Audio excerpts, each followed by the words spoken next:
when Giancarlo was in high school. He was 17, the complainant was 14, and this was a dishonesty about age situation. You have this on your record, and you're going to have to register.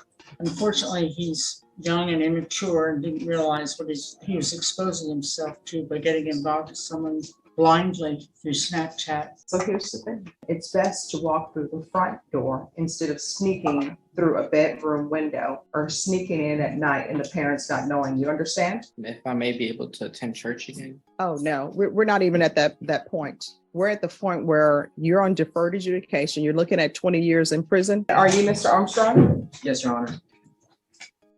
Mr. Armstrong, I'm showing you what's entitled court admonishments and defendant's waivers and affidavit of admonitions. Did you review that document? Right out of the gate, this hearing shows just how fast a simple teenage mistake can spiral into something that suddenly looks like a full-blown felony headline. What started as a casual Snapchat conversation in high school, something that probably felt harmless or normal at the time, is now being weighed in a courtroom where the numbers being discussed aren't months, aren't even years, but decades. That's the real danger with how these laws are written. Once the statute applies, intent practically disappears. The court stops looking at whether something was immature, misjudged, or misunderstood, and instead focuses on the classification itself. And because the law doesn't bend, the consequences end up looking way bigger than the situation ever did in real life, though it's the kind of case that forces you to think hard about where the line is, the line between accountability that fits the situation and punishment that goes completely overboard. Should the system show more flexibility for close-in-age cases like this? Or is strict enforcement the only way to keep things fair? Let's go ahead and dive in. With your attorney, did you understand it? Did you sign it in all the appropriate places? Yes, Your Honor. Did you understand that the state is proceeding on the lesser included offense of attempted aggravated sexual assault of a child? That's a second-degree felony. The range of punishment is anywhere from 2 to 20 years in prison and up to a $10,000 fine. Did you understand? Yes, Your Honor. Did you understand if the court were to grant your application for deferred adjudication, if for any reason your deferred adjudication were revoked, the court could find you guilty and sentence you up to 20 years in prison and up to a $10,000 fine. Did you understand? Yes, Your Honor. Counsel, has your client been able to provide you with any defenses to this offense? Yes, Your Honor. Do you believe he has a rational as well as a factual understanding of the charges against him? Yes, I Showing do. you that there's a $1,500 fine. State recommends deferred adjudication. State will take in consideration NIMAG number 650055. And there's a chapter 62 registration and compliance. Did you understand that to be the plea bargain agreement? Then to the lesser included offense of attempted aggravated sexual assault of a child, how do you plead? Guilty, not guilty, or no contest? Guilty. State any evidence. Yes, Your Honor. At the time, to upper state exhibit number 1 and its attachment. No objection, Your Honor. We've been. Forwardly exception to evidence, states exhibits 1 and attachments are reviewed the same. All right, after reviewing states exhibits 1 and attachments, the court will find there is sufficient evidence to find you guilty. However, the court will defer finding of guilt if you've applied for deferred adjudication. Are you proceeding with sentencing? Anything you wish to say on behalf of your client? Your Honor, this was a bad, terrible mistake that Giancarlo made. Unfortunately, he's young and immature and didn't realize what he was exposing himself to by getting involved with someone blindly through Snapchat. I know he regrets what he did, and he's going to be a lot more careful in the future. I met with both of his parents, as he's adopted, and his grandmother. They're very supportive family. He's already signed up for 3 different alcohol and drug anonymous groups for counseling, and he's getting his own counseling through the family. The members of Cornerstone and the church itself, the people who have known him, have been very, very supportive. He's hoping to go to college. I hope that you accept the plea bargain that we made. If he does go to college, I would ask you to think about that in consideration of his community service hours. Anything you wish to say? Just that you allow me to go to college. I want to go to community college so I can start learning either sports kinesiology or plants and horticulture. So, thank you. All right, you are welcome. All right, this is what the court is. How old are you now? I'm sorry. 19. So here's the thing. These cases, they are sort of like strict liability cases. The only question is the person underage? If they are, then that's it. But here's a hint for you. And this is something that young people should understand. Don't go over to a parent's house unless the parents know you're there. And it's best to walk through the front door instead of sneaking through a bedroom window or sneaking in at night and the parents not knowing. You understand? Yes, ma'am. All right, are you employed? What are you doing with yourself? At the moment, I've just been signing up to Center Healthcare Services and running classes and counseling. I've been trying to find a stay-at-home job. I'm on 24/7 house arrest. So I'll be allowed to work. I have to start applying at places around me. All right, what are we doing? Are you still on house arrest? Yes, ma'am, 24/7. All right, so what are we doing with the GPS for him? Judge, I believe at this point, with the no contact order in place and the fact that these two unrelated individuals, it would be appropriate for him not to be on GPS full house arrest anymore, so that he'd be allowed to. Thank you, sir. All right. Are you still asking that he remain on GPS or can we remove the GPS? It was not part of the plea bargain, Judge, and so as it was conditioned upon, my understanding is that it would be lifted. All right, so this is what the court is going to do. The court is going to sentence you to a $1,500 fine. That will be probated. Agreed removal of the GPS. Take in consideration night bag number 650055. Chapter 62 registration. 100 hours of community service restitution. 40 of those hours will be waived if you provide proof of the COVID vaccination. The court is not requiring you to get that, but if you do, 40 of the hours will be deducted. Of the hours, if he obtains a degree or some type of certificate for training, because he needs to figure out. Only in this courtroom do you hear a judge connect community service hours to whether someone gets a vaccination shot. It almost sounds like satire, like something from a parody of the justice system. But when you look past that weird detail, the real issue becomes obvious. This is a case involving two students, close in age, who ended up locked into a law that doesn't move, doesn't adjust, doesn't even blink. Texas has zero flexibility in these situations. No matter the context, no matter the intent, no matter how close their ages were, the second the charge hits paper, the system treats it like a high-risk case. And that's how you end up with punishments that feel less like justice and more like the system flexing its rigidity just because there's no softening, no nuance, no let's look at the details. Just a law that snaps shut the moment it's triggered, even when the facts clearly show something far less dangerous than what the statute was originally created for. What he's going to do with the rest of his life. In person or Zoom, regular UAs. If you're drug tested today, what are the results going to be? I'll pass. Okay, so we're going to do regular UAs. I'm going to, we're going to do random UAs. And I'm going to want a drug test today. And I'll grant you 8 years deferred adjudication. Probation, is there any, field visits? And we'll do field visits 2 times a month for 6 months. And if there are no issues in 6 months, we'll go down to field visits, regular 1 time per month. Your Honor, if I may, he lives in a home. He has brothers and sisters younger than him. Okay. Let probation know. Thank you. Is there anything else you need in order to be successful? No, Your Honor. All right, we can go off the record. Mr. Armstrong, you made your life exceptionally harder because you have this on your record and you're going to have to register. You understand? All right, good luck to you. Probation will speak with you. And are you John Carlos Cisneros Armstrong? Yes, Your Honor. All right, you were placed on deferred adjudication in 2022 CR 0686 for the offense of aggravated sexual assault on June 14, 2022 for a term of 8 years. Is that you? Yes, Your Honor. State? Violated condition number 1, on or about the 12th day of August 2023 in Bexar County, Texas. The defendant, John Carlos Cisneros Armstrong, committed the offense of failure to identify in violation of condition number 1. How do you plead to that? True or not true? True, Your Honor. And Your Honor, we've waived the other violations alleged in the motions. All right, any objections to the waiver? No, Your Honor. Did you understand by pleading true to violation of conditions 1 and 1, the court could find it true, grant the motion, find you guilty, and sentence you up to 20 years in prison and up to $10,000 fine. Yes, Your Honor. Knowing that, do you still wish to plead true to violations, conditions 1 and 1? Yes, Your Honor. Court will find violations 1 and 1 true. Is there an agreement? There is, Your Honor. The defendant has agreed to state ISF, Judge. And that is the agreement, Your Honor. Is this just state IS cognitive? It is, Judge.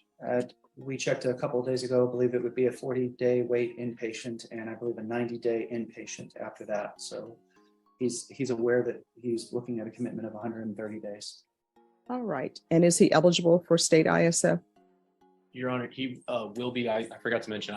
He pled true to these two violations. With the state is going to TIC the underlying. All right. And what are the cause numbers? You You can cover. I've got them for you, Hank. Oh, thanks. Your Honor, one of them is 714734. Mhm. The other one is 714735. They were both out of the same incident. All right. The court will find violations of 1 and 1 true. Probation, are you in agreement with this recommendation? All right. The court will deny the motion, alter and amend conditions to include state ISF cognitive, take in consideration 714734 and 714735. Mr. Armstrong, is there anything else you need from the court so you can obey the rules and be a productive citizen? May I speak on his behalf, Your Honor? He No, was, I want to know if there's anything else he needs. No. Oh, yeah, there's one thing, Your Honor. It's just if I may be able to attend church again. Oh, no, we're not even at that point. We're at the point where you're on deferred adjudication. You're looking at 20 years in prison and you picked up 2 number ones. So what I'm trying to figure out is what is your thought process that you're not thinking and it's not at the forefront of your mind that you could be doing 20 years in prison? I'm sure your attorney has spoken to you about this. I don't take any joy or pleasure in sitting. The tough part here is that the law flattens every detail into one harsh, unforgiving category, as if every case looks the same, every situation carries the same intent, and every teenager makes the same choices for the same reasons. A mistake from a high school kid ends up carrying the exact same legal weight as a scenario that is legitimately dangerous or predatory, and that disconnect is what makes us feel so off balance. Once that legal label is stamped on someone, it doesn't just decide the sentence. It reshapes everything. Future work options, where they can live, how people view them, even their social life. Long after the courtroom empties, that label keeps working in the background, closing doors and creating consequences that don't match the facts of the case. Instead of justice that adapts to the reality, it becomes a system punishing circumstances it refuses to acknowledge or understand. The people to prison. When I place people on probation, I'm hoping that they're going to be successful. I want them to be successful. I want them to turn their life around. I don't want them to come back before me unless they're coming back before me to say, I've learned a lot. You'll never see me again for this. You understand? Yes, Your Honor. So I'm talking about in terms of that. Is there anything else you need from the court? All right, then I'll sentence you to state ISF cognitive, taking consideration 714734 and 714735. Once you're released from state ISF, you need to immediately contact your probation officer. Do you understand? Yes, Your Honor. All right, we can go off the record from here on out. Everything that you do, you need to ask yourself 2 questions. 1, is this something that could potentially result in me going to prison for 20 years? If the answer is yes, don't do it. If the answer is maybe, don't do it. You understand? Yes, Your Honor. All right, good luck to you. All right, and are you Mr. Armstrong? Yes, Your Honor. All right, so we're here, defense, you're requesting that his residence be moved, is that correct? Your Honor, was a request by the defendant, and I am assisting him with that. Probation had sent a motion last week. I was notified of the hearing today, and so I'm standing for Mr. Armstrong. All right. So the location that he's moving in, and I think everybody understands the court's concern as far as having children in the household of a certain age. So do y'all want to address that? If I may, Judge, this case stems around when Giancarlo was in high school. He was 17. The complainant was 14. And this was a dishonesty about age situation. Nevertheless, it doesn't make him any less guilty of it. And he took responsibility, just as the summary shows, even today, he's still taking summary or accountability for his actions. At the bottom of the page, I believe it shows that's exactly what he's been doing. And what you see is you see that he's been doing better. He's been attending to his probation. Furthermore, he's been working actively with Amazon. He's about to get a promotion to where he's able to work full time. And this decision actually goes to his growing responsibility, and that he's got a baby on the way, and he's trying to basically save whatever money he can to be able to support, give that kid a good life. And so that's the purpose behind him moving in with the family, so that can help to alleviate some of the bills. So that's why we're asking, Judge. I mean, if the court feels the need to assign any other safeguards, I guess, he's doing polygraph, he's doing his homework, doing everything that he's supposed to be doing for his SO education. So we just ask that the court take that into consideration. State. Judge, the state's position is that obviously because of the actual what he's on probation for and the ages of the other minors that are in the household, plus we don't have any testimony from anybody in that household, whether he should be allowed back there or not. But the main concern is obviously the age of the minors that are in that household. I can speak as an officer of the court that I've been in touch with his father, as well as he has family members who are in this court today who are standing beside him because. All right, so let me just tell everyone what my issue is and what I need to make a decision. What I need to make a decision is not here today. This is what, in the court summary, it says that the treatment provider can't make a recommendation on his request because they need certain assessments to be done. So once those assessments are done, and I have a recommendation from the treatment provider, if the treatment provider says no, I'll still keep an open mind to consider certain things, but I will not move forward on this without a recommendation either way from the treatment provider, because I feel as it would be wrong for me, because this is very serious, and it would be wrong for me in my role as protecting society to move forward when your treatment provider says they can't give a recommendation on your request because there are certain things that you need to do. So once that assessment is done, you can reapproach and I'll reconsider. All right, thank you. All right. I got a hard copy if you want it. Oh, I'll go on the email. Also, I do have a letter from the family, his father, with regards to the moving in. Okay. What makes this so frustrating is how the rules are applied like a one-size-fits-all template instead of looking at what actually happened. 8 years of deferred adjudication is a massive amount of time to keep someone under strict supervision, especially when the entire case stems from a misrepresented age online, not from deliberate predatory behavior. The law treats it like the worst-case scenario, even though the evidence shows something entirely different. And when courts default to rigidity instead of reason, people end up being punished for circumstances, not conduct. It becomes less about justice and more about following a script that doesn't fit the situation at all. All right, thank you. So did you read, the court had some questions because I wanted to know what the treatment provider was saying to get their input. So it appears that the treatment provider said that he has done some classes and that they are in agreement with him moving in with his family with the following conditions that are set forth in the letter, which is he remain in good standing with probation in the treatment program, contact with his siblings and the newborn child. Once the child arrives, he must be supervised by an adult family member or his girlfriend, and no contact with any other minors.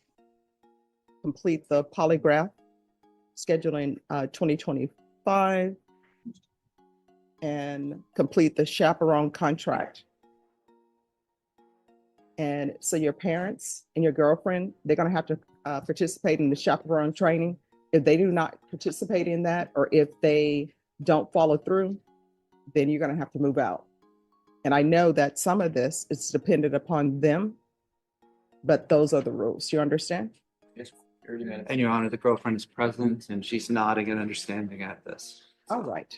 So State, do you have any objections with the recommendation from the treatment provider? No. All right. Then what we'll do is I will order him, Miss Abrams. Yes, Judge. He's allowed to live in his parents' home, but he's to meet all of the conditions that are listed in the letter provided by Officer Cruz. So if you fall out of compliance, there's not going to be any question immediately. You're going to have to move out. You understand? What blows my mind here is how the punishment seems to outgrow the actual behavior by miles. 8 years of supervision for something that happened when both people were still in school. Once that legal label sticks, it doesn't just control where he can live. It follows him into every job application, every housing search, every opportunity he tries to reach for long after the case is technically over. Other states have built an exception for close-in-age cases because they recognize the nuance. But Texas doesn't budge at all, and that rigidity is exactly what makes outcomes like this feel so deeply unfair. Instead of giving someone a realistic chance to course correct, it turns into a sentence that defines his entire early adulthood. So what do you think? Is the system genuinely protecting society here, or is it punishing context it refuses to acknowledge? Let me know your thoughts in the comments.